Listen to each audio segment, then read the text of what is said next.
The American people really don't know what this law is all about. I've tried to figure it out. You know, you've tried to figure it out. You work on this every day.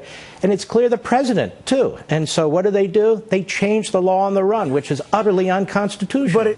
Conservative radio host and lawyer Mark Levin talking with Fox's Neil Cavuto earlier this week about the complexities and confusion of Obamacare. He makes the point, Jim, that Obamacare is a mess. Are the media picking up on that? Yeah, I mean, it seems like the implementation is such a catastrophe that reminds me of the Catastrophic Care Act of 1988, which was repealed in 1989. But fortunately, unlike President Bush, 41, President Obama has the media on his side. That clip from Chris Cuomo was a pretty indicative thing.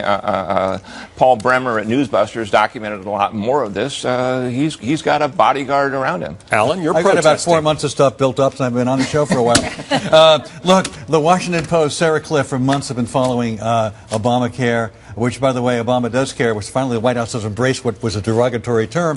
And the fact is that they've showed maps. They show where it's success, where it's a failure. This notion that the mainstream media, i.e. liberal media to conservatives, isn't doing its job is just not true. And WebMD has a whole thing about when it's going to be implemented. So the fact is that it's not been ignored, and if you read enough media outlets, you will see what's going on. Well, but Judy, there are a lot of reports that the costs are going to be much higher than the president has promised, and the media generally seem to ignore that. Well, I think that's because the president himself has said there are going to be some implementation problems. I mean, this is a hugely ambitious and important program that, if implemented well, will do a lot to increase the health, improve the health of Americans. The problem, it's all in the implementation. And as Rich Lowry said this week in Newsmax, he said, well, who are you going to believe, the president's numbers or your lying insurance company? Or a right-wing publication that he writes who doesn't like the president to begin with. No, NBC and some others have reported that, you know, Americans are going to start losing their doctors. The president promised just the opposite. I mean, shouldn't that be covered? It should be. And then he's made a variety of claims, and there are some supporters of the law, including the New Republic's Jonathan Cohen, who's actually frustrated with the president for not being totally genuine about what's going to happen. He says,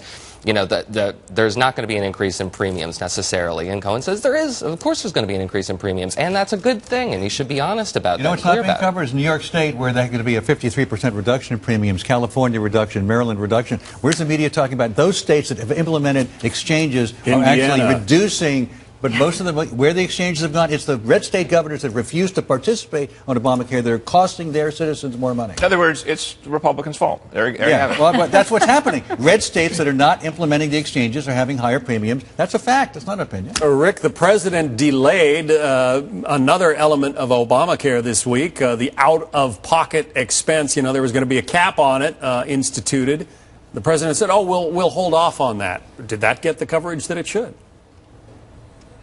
No, it didn't. But I think what we saw this week, and Rich Lowry, Judy's right, did a really good job of pointing this out, is that we have liberal journalists like Susan Page from USA Today and New York Magazine's Jonathan Chait. They're beginning to say this Obamacare implementation and the premiums, it's a big problem, but they're trying to already blame the Republicans for it. I think the Republicans should just own it and say, yeah, we killed this big government program and we're proud of it. One of the big concerns about Obamacare is its homogeneous or one-size-fits-all type of medicine. Proponents dismiss the personalized approach as excessive, expensive, and a tax on the system. The Washington Post, for example, ran an article recently trying to make that case using former President George W. Bush and his recent heart procedure as an example. If Mr. Bush had visited a general internist practicing sound evidence-based care, he would not have had cardiac testing. What value does a stress test add for an otherwise healthy 67-year-old? No study has shown that this examination improves outcomes. Follow-up tests only necessary because of the initial unnecessary screening test are usually paid for by Medicare, further stressing our health care system. Well, Dr. Mark Siegel took issue with that account in an opinion piece in USA Today.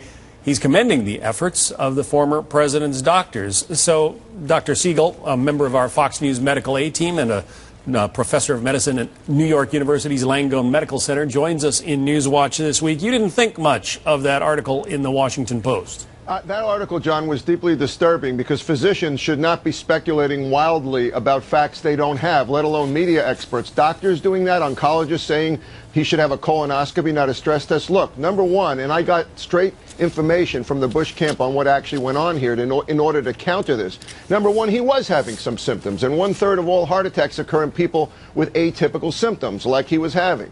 Number two, someone who's exercising as vigorously as he is a candidate for a stress test.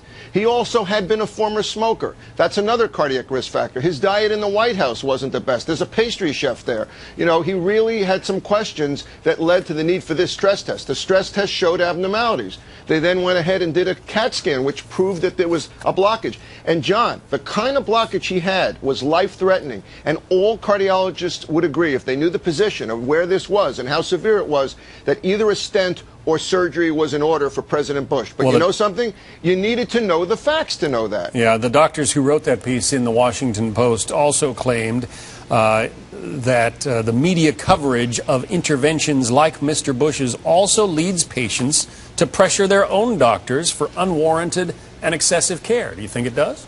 No, not at all. In fact, what it does is just the opposite. Articles like that article in the Washington Post lead us to move away from extremely important tests like stress tests, extremely important interventions like stents, which are not always necessary. Yes, they may be overdone sometimes, but that's when there's a bad doctor. These were great doctors, and America needs to know that when tests are appropriate, they should be done. We have this technology. I'm concerned that under Obamacare, actually, things like this may not be done often enough. Stents should be done when needed. In this case, it was needed, and that's the lesson here. And if you don't know the facts, don't speculate. Dr. Mark Siegel, thank you. Good to see you, John. So, Jim, should we expect more media coverage sort of touting the benefits of Obamacare? Look, I think that's a clear case where they're so desperate, this is including the Washington Post editorial page who printed the piece, so desperate to make Obamacare work according to its projections, it's not going to cost a lot of money and so on, that they're willing to forfeit people's lives on the altar of their own CBO projections. What does this have to do with whether Obamacare works or not? This is an issue about whether the stent operation is necessary. And by the way, Forbes magazine asked the same question. That's a conservative publication. Was the stent operation of George W. Bush really necessary? Next.